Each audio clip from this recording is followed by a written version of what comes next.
Dok, anong ginagawa mo? Inaayos natin ang ngipin ng kabayo na to. At siya ay maglilimang taon na rin naman. So tatanggalin lang natin yung mga sharp points. Okay, yung mga enamel points.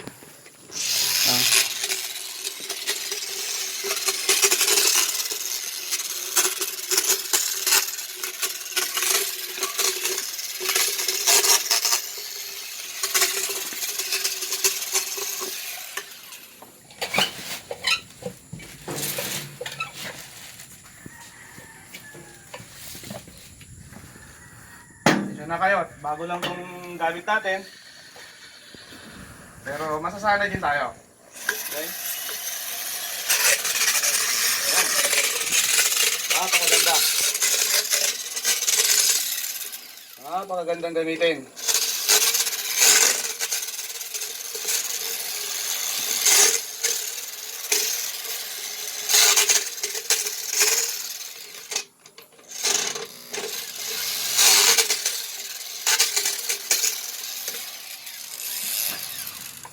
Okay, check mabuti kung mayroon pang mga talas.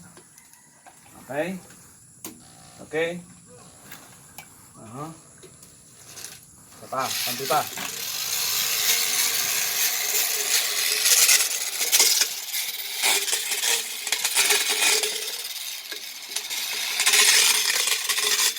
Okay.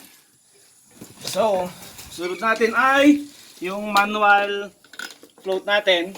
Para mapulido. Ito.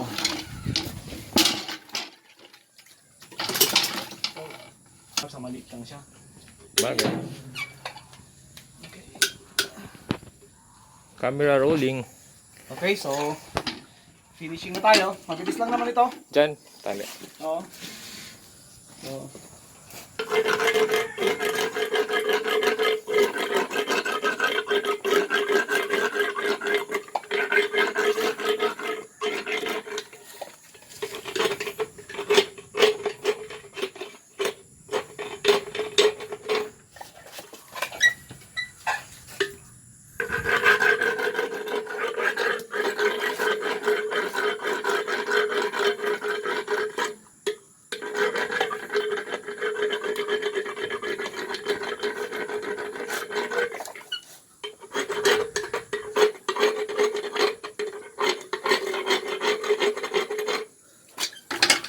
sakapay mo ulit.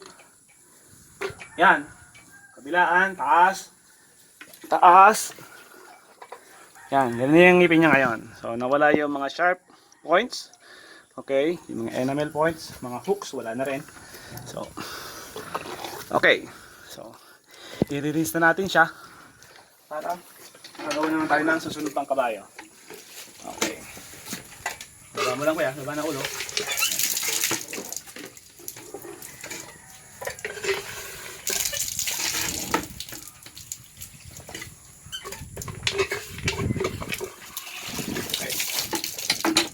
One final check.